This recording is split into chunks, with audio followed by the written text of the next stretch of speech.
Welcome to CTV News Your Canada. It is Tuesday, October the 28th. We'll bring you profiles of fascinating Canadians and stories about your community. Thanks for watching.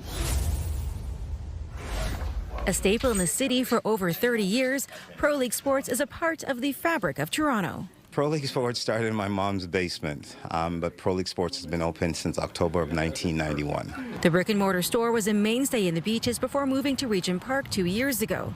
The man behind it all, Tex Thomas. As a young lad, I grew up in Regent Park, so when the opportunity came to move the store back here, it was a no-brainer. A lifelong Jays fan, this run to the big show means a lot to Thomas and has people pouring in on the hunt for Jays gear. So I've picked up a Division Champs t-shirt, the ALCS shirt, and the ALCS Championship shirt as well. The hot ticket item being one piece in particular. The white pano Blue Jay hat. So it's an original hat of what they wore back in the earlier days, just enhanced the logo a little bit. A steady stream of customers stopping by to show their support for the Jays and Thomas. There's tons of sports stores that are all over the city. I'm coming in from outside of the city, but again, I've known Tex for this long, and this is where I want to support, and this is where I want to spend my money, is for my friend. As far as his World Series prediction goes, now that the Jays are in LA, it'll be tough to take 3 there, but if they can take 2, I'm going to say it goes in 6 back in Toronto, which I'll be at.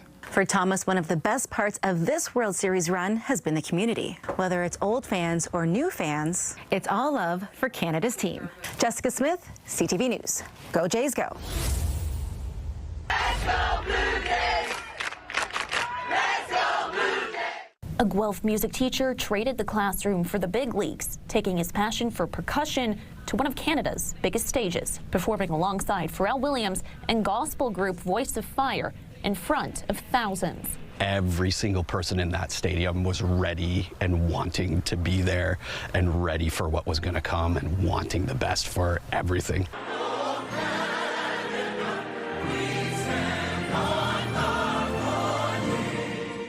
Centennial Collegiate music teacher Eric Froats was one of hundreds of people who volunteered for the pre-game show. They wanted was our marching and movement experience, knowing, how big a step is supposed to be, how to make a straight line, so we could kind of guide the volunteers. Froats, a former U.S. Marine with more than 30 years of drumming experience, used his skills to help guide part of the show's visual presentation and marching performance. I found a good sense of pride in it. Every stadium performance I've done before, those people were there to silently listen to you, whereas this was like an energy to get everybody excited. He called it eye-opening. So they had the software kind of mapping out the Canadian flag and the American flag, and that's kind of, we got the raw bones of like what that would look like. Saying it pushed him both musically and personally, with hours of rehearsals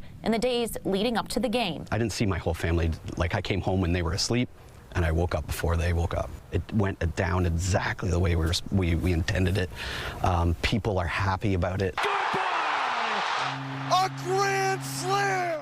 And while Friday night was about Major League Baseball, Eric says the moment was also about inspiring his students to dream big. As far as what am I taking home, rethink all the things that went on around me and think about, okay, how can I apply that to my music program and my drum line. The moment also meaningful as it involved performers from both sides of the border. Pharrell comes out. He was happy that we were coming together to kind of show how strong and how great of a presentation we can put on when we work together rather than try to compete with each other.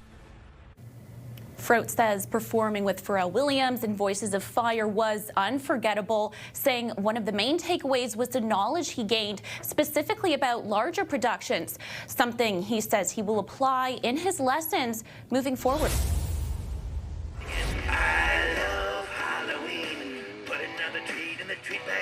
The haunted Brimstone Mansion in Timmins is ready for another showing this Halloween. I'm sure you taste much better when you're afraid.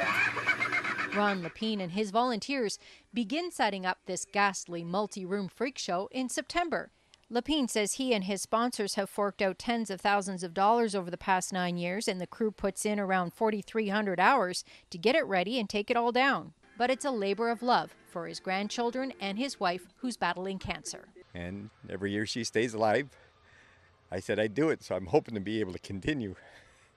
But it's getting harder. Help has been slow in coming, and it's something that the children start here in September asking me if I'm going to do it. So, you know, and I'm going, how do you tell 8 and 9 and 10-year-olds that no? And honestly, I find that somebody has to help the city do something. And I find there's not enough for the children. And where there is, well, some of them can't afford to go. Everyone is welcome to tour the spooky mansion and get acquainted with some of the creepy ghouls.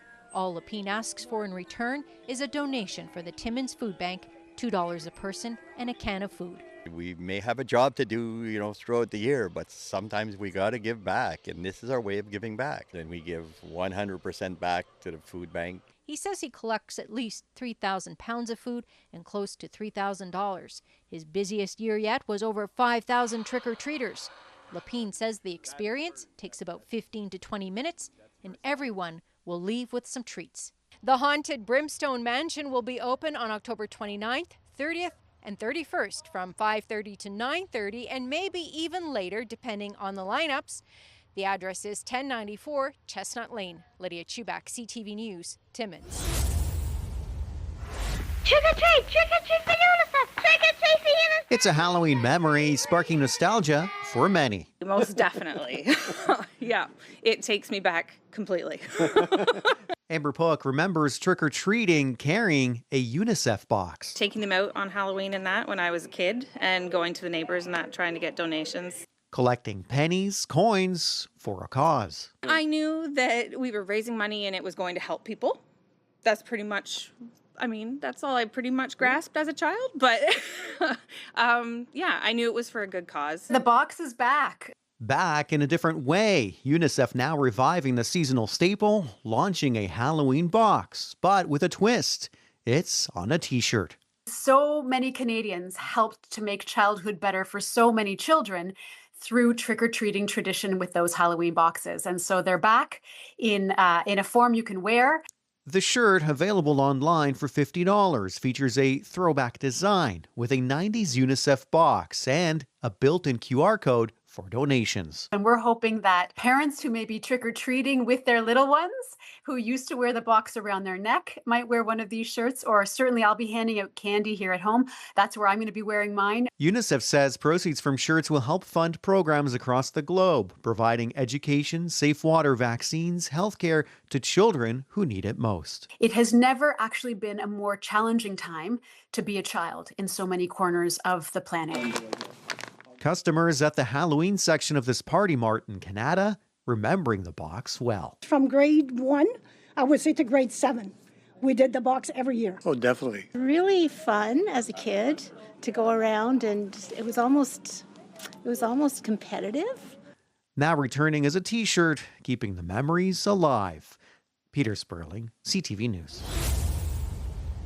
Crayons, minions, princesses, and dinosaurs. Just a few costumes spotted along the Gatesbrook Greenway this weekend. This is a completely free event. It is solely based on the donations that we receive from individuals and businesses and organizations. So it's a lot of work, but it is fun. It's worth it. This is the 5th annual Halloween trick-or-treat on the Trail Walk in East Chesapeake. 49 treat stations, dozens of volunteers, and bags upon bags of candy. It warms my heart like I can't even explain how that it just makes me so happy. Giving treats out to the kids and just part of the festivities for Halloween. Last year there were 1,200 trick-or-treaters and more than 3,000 people in total walking this part of the trail. Organizers think the turnout this year could be even more. It's fantastic. I get emotional. It's nice to have some fun. We come for the kids. They have a blast. We get out and actually interact with people and keep the tradition of Halloween going. This year they added a hot dog fundraiser to rally behind a family in their community needing support. We are doing the barbecue for the Wainwright family in support. We had a tragedy on Highway 107 recently. We did lose a community member, a very close friend. And we wanted to basically bring the community together, raise as much money as we could. For some families, this event is an annual tradition. For others, it's their first time. But for the kids, it's all about lollipops. I like that we get candy. I'm hoping to get so much chocolate. I like trick-or-treating, but tables and not houses. I just like handing out the treats and getting extra candy. I get to see all the kids' costumes. Get some candy, and we got quite a lot. With Halloween night less than a week away, the excitement is only growing. Emma Convey, CTV News, East Chesapeake, Nova Scotia.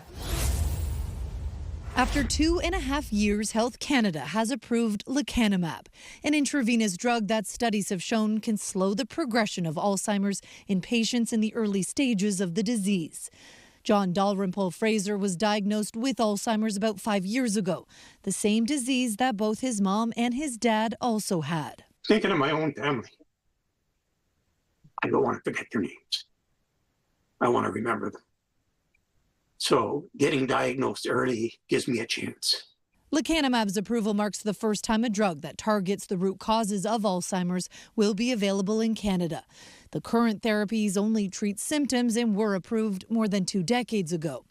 While lecanemab will not cure Alzheimer's, doctors say it helps buy time by slowing cognitive decline and extending independence, and offers hope to families. Is when independence becomes interrupted and patients require family members, people around them to start stepping in, that the impact of this disease really becomes felt on communities, on families, on the Canadian healthcare system. Lecanemab is not without risk. It can have serious side effects, including swelling and bleeding of the brain and death. Once available here, not every Canadian will be eligible. Only those in the early stages of the disease will qualify. Patients will also be genetically screened, as side effects are more likely in people with certain genes. Another major issue with this drug is cost. A Canadian price tag has not been set, but in the United States, it costs roughly $26,000 US. It's also not clear whether provincial health plans will cover it. Heather Wright, CTV News. Winnipegger Stacey Cardigan-Smith is gearing up for what she expects will be a busy Halloween night. We're in a neighborhood now that really goes gung-ho for Halloween. But she says stocking up on sweet treats has been more costly this year. Between the increased cost and the increased need for candy, it's definitely been a lot more than previous years. According to the Halloween treat cost report out of Dalhousie University, Canadian households are spending 10 to 20% more on Halloween candy. But here's the catch. You won't necessarily see the increase on the price tag. That's because the sweet treats inside the wrappers are shrinking. Pieces are much smaller, which tends to push households to give more. This thanks to the soaring cost of cocoa beans, which have more than quadrupled in the past 2 years due to drought and crop disease in West Africa, where 70% of the world's cocoa beans are produced. We're seeing prices that are 5-6 times higher. Constance Menzies, the owner of chocolatier Constance Pop, says the higher cost of cocoa beans means a higher cost for her customers. I'm holding a nice a bag of Halloween chocolate, and normally this would cost, for someone to purchase in our store, it would cost them $6 to buy a bag like this, but now it's $13. And while some shoppers are planning to cut back this year, they just won't get as much. That's all. Cardigan-Smith says she believes the Halloween candy is worth every cent. Seeing the joy on kids' faces, of course it's worth it. Danton Unger, CTV News, Winnipeg. We have a waiting list of 27 people right now that want to join us. Not ideal, but reality for the curling community. Curlers are displaced from the Capri Recreation Complex because of repair work being done at the WFCU Center after a fire earlier this year caused $1 million damage. The Winter Curling Club's Senior Association is curling at Beach Grove. We're very, very thankful that Beach Grove let us in for the year. The ice is phenomenal. The service is fantastic. We're having a lot of fun, and we're staying active. That's the main thing for older people. Joanne Kozak has been curling for 30 years and was struggling to find an alternative for the season. I was thinking about pickleball, and I don't know if I would have been able to make it, so curling is definitely for me. It was open ice. They weren't using the ice, so it was a good deal for them too, and it was a great deal for us. Terry Hoof's daughter is like many young Windsor curlers who have one option. She's had to go to Leamington, and so she's in Windsor, works till 5, has to drive out to Leamington, curls there from like 6 till 9, and then has to drive home again and then get to work the next day. There are some not curling this season at all. The hope is curlers will be back at the Capri Complex at this time next year. And there's a little bit of anticipation of, are we going to? Or are we not? And if let's hope we're going to. So far, it looks good. It's on schedule, and we hope to finish late spring, early summer, and then next fall, winter, we'll be ready to go for all of our user groups. The city anticipates having all of their rinks online next fall, which means that this rink here at the Capri Recreation Complex will be converted back to curling. I'm told that the equipment is still in the building, and the conversion shouldn't take that long. We're looking forward to having everybody back in their spots. Bob Belichico, CTV News. The Canadian Football League is bringing the Grey Cup game back to Rider Nation. The 114th Grey Cup has been awarded to the great province of Saskatchewan. Regina and the province will be the nation's host for the 2027 championship. It's going to be such a celebration in 2027. We know that the province of Saskatchewan, the city of Regina, and the Saskatchewan Roughriders can put on a show, and we're looking forward to that. It is the 5th time the Riders will host the Grey Cup, doing so in 1995. 2003, 2013 when the Riders won it all, and most recently in 2022. We talked about it actually, when we were ready to bid, and you do have to look at that organizationally. Is your organization ready to bid and put forward the amount of work? Because it is a tremendous amount of effort required. It's just a place where football is embraced and celebrated, as it is across the country. The team's bid, supported by the city and the provincial government. The province will provide $5 million, the city $1.5 in total, split between cash grants, Regina Police Resources, transit, and the use of the Real District. But the spin-off expected to be much greater. To host the 114th Grey Cup here in 2027. Saskatchewan's done this before. We know how to do it. The volunteers certainly will come out, as will the fans. It's really showcasing the businesses and the facilities that we have. So I think we're well on track, and I think as long as we stick to the plan of investing in our infrastructure, we'll be in great shape to showcase our city in 2027. Now, according to an economic impact study conducted by the Riders after the 2022 Grey Cup, that festival generated more than $25 million in economic activity in the province, with 210,000 fans attending at least one event over the course of the week. Donovan May, CTV News, Regina. Here's the pitch on the way, a swing and a belt, left field, way back, Blue Jays win it! It happened in the 90s. For so long. And again in 2015. And now in 2025, a massive home run for the Blue Jays to take the win. The local baseball community believes this Toronto Blue Jays postseason run is going to get more kids into the sport. The little guys, all the rally cap guys, the T-ballers and stuff like that, I mean, I'm expecting to see, a couple hundred more Blue Jays jerseys running around here next year. St. Albert Minor Baseball's executive director says the association is already preparing for a spike in registrations next season. We haven't seen this in, 30 years since they've been there? So, it's, I'm excited more to see how the kids react to it. At Athex Baseball, the Jays are dominating the conversation among teammates. Our whole team watched the last out of the Mariners game and the Blue Jays, and everybody was going crazy, and it was a really sick moment. Everyone is so excited, and just everyone's so happy for all the boys there. One of their coaches was drafted by Toronto in 2017. Tanner Kerwer hopes his players can one day feel the same excitement he felt. Just being drafted was an unbelievable moment, but to be drafted by the team I idolized growing up, that was surreal for me. That's the dream for all these guys, right? Is to play at that level, play college ball, and then move on from there. So there's always a level of mimicry, I guess, or idolization with that. Giving these players something to strive for with the resources to do so. You can see on our building the Jays Care sign. That was through a grant from the Blue Jays that helped us build that building and do some renovations here at the facility. A postseason that has future baseball players in our area motivated to keep swinging for the fences. Evan Kenny, CTV News, Edmonton. We stand proudly on the new proposed site of Gold Eagle Casino.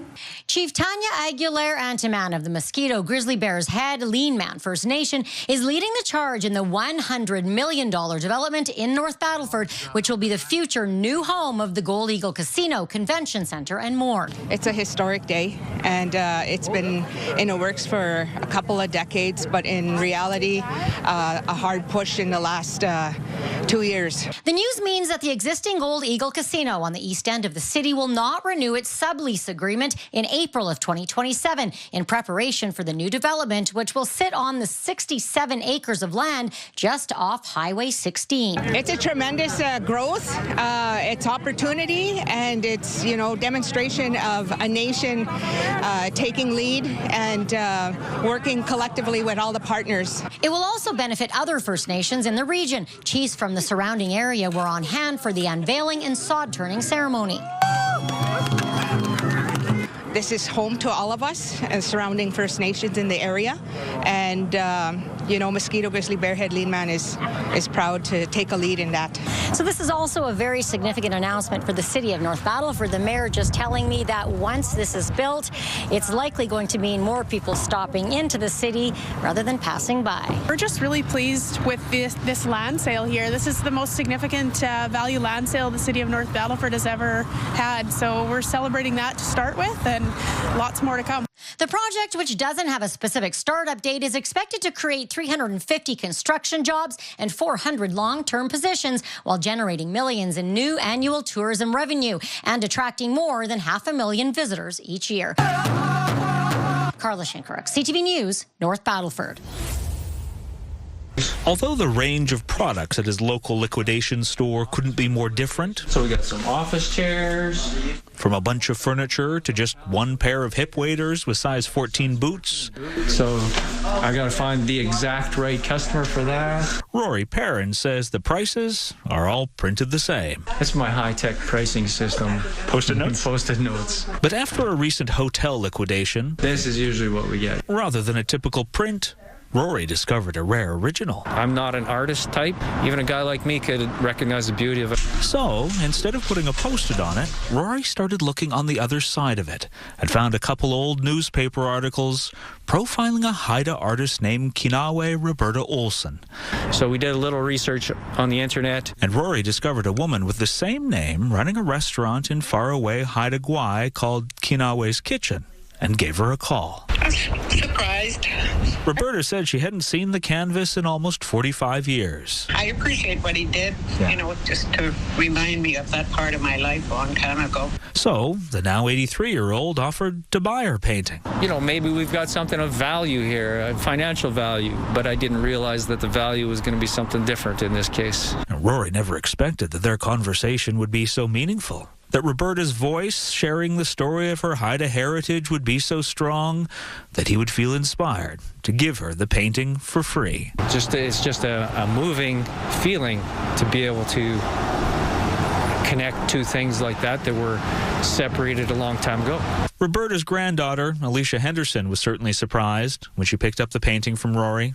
That kind of generosity doesn't come along every day. And now that it's back in the family, Alicia hopes the news story associated with Roberta's painting will inspire future generations to be generous too. Continue giving and being kind to others. Adam Sawatsky, CTV News, Victoria.